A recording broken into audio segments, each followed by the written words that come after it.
You want to lose fat, build athletic legs, boost your heart health, and live longer, so you decide to start running. But the moment you open social media or step into the gym, you're instantly slapped with two completely opposing ideologies that are tearing the fitness world apart.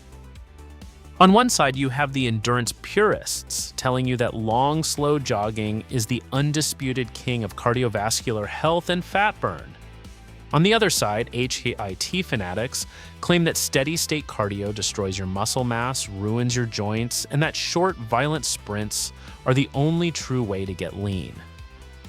So who is actually telling the truth? Is jogging a slow form of biological self-sabotage, or are full-out sprints a one-way ticket to torn hamstrings and joint destruction? The answer isn't as simple as picking a side. Because while both activities involve moving your feet fast, what happens beneath your skin, inside your muscle fibers, your cellular energy plants, and your central nervous system is fundamentally night and day. In the next few minutes, we are putting jogging and sprinting head-to-head. We're breaking down the exact cellular mechanics, joint impact forces, fat loss mechanisms, and injury risks, so you can build the ultimate running protocol for your body. Let's dive in.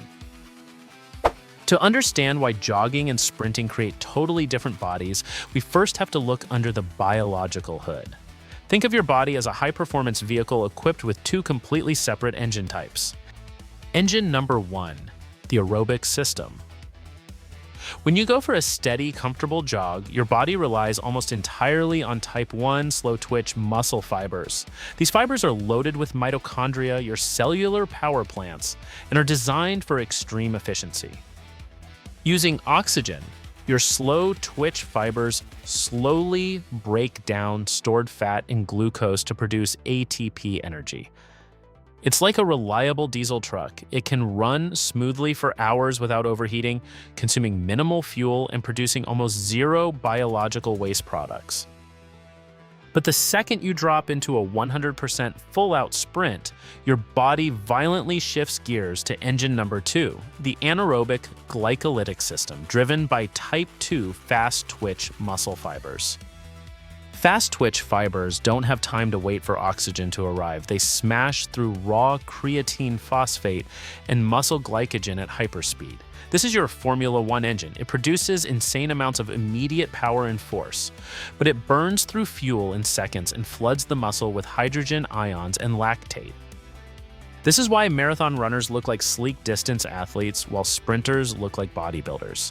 Sprinting forces your fast-twitch fibers to grow thicker and stronger to handle the massive tension, while long-distance jogging optimizes muscle fibers for lightweight endurance.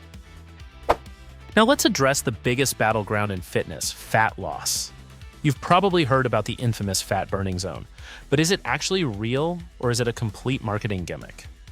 Here is how the math actually works. During a low-intensity steady-state jog, a higher percentage of the calories you burn comes directly from fat stores, roughly 60%. Sounds amazing, right?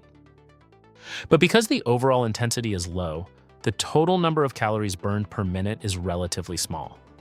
Sprinting, on the other hand, relies primarily on stored muscle glycogen during the actual run, burning a lower percentage of direct fat.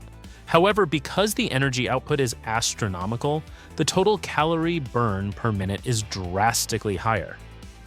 Plus, sprinting triggers a phenomenon called EPOC, excess post-exercise oxygen consumption, commonly known as the afterburn effect.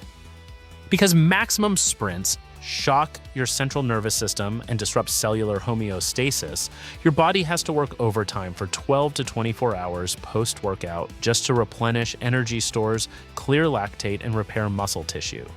You are literally burning extra calories while sitting on your couch.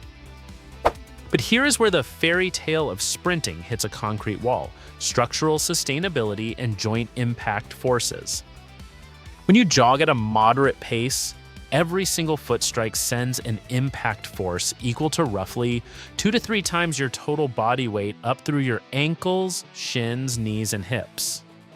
For a 30-minute jog, that means your joints absorb thousands of repetitive impacts. If your running mechanics are sloppy, your shoes are worn out, or you increase your weekly mileage too fast, You risk wear and tear injuries like shin splints, plantar fasciitis, and runner's knee.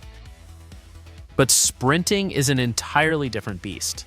When you sprint at 100% intensity, the impact force soaring through your limbs skyrockets to 5 to 7 times your body weight. Furthermore, maximum sprinting places extreme mechanical strain on your hamstrings, Achilles tendons, and hip flexors. If an untrained individual jumps out of their chair and sprints at 100% effort without a proper warm-up, a muscle tear or tendon strain is almost guaranteed. Sprinting doesn't cause wear and tear slowly, it strikes like a lightning bolt.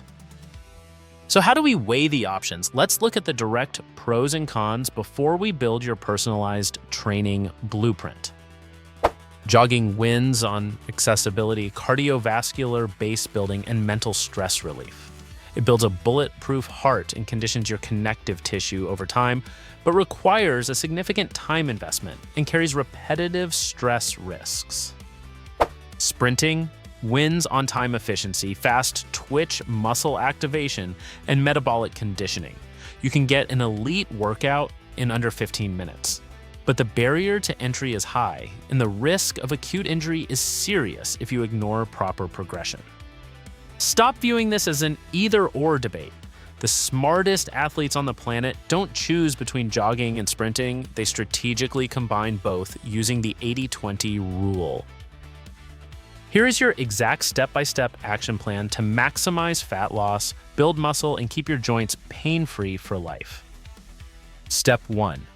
Build your aerobic base. Dedicate 2 days a week to 20 to 40 minutes of low-intensity Zone 2 jogging.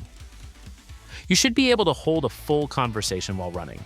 This strengthens your heart, builds mitochondrial density, and conditions your tendons without frying your nervous system. Step 2. Add high-intensity speed work once a week. But listen closely, never sprint at 100% effort on day 1. Start with 10 to 15 minutes of thorough dynamic warm-ups, leg swings, high knees, and lunges. Begin with sub-maximal hill sprints or track sprints at 80 to 85% speed. Perform 4 to 6 reps of 15-second sprints, resting for a full 60 to 90 seconds between intervals.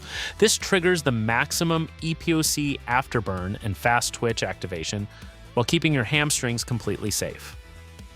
Step 3. Respect recovery. Sprinting taxes your central nervous system just as heavily as a maximum deadlift session. Never schedule a sprint workout the day before or after a heavy leg day in the gym.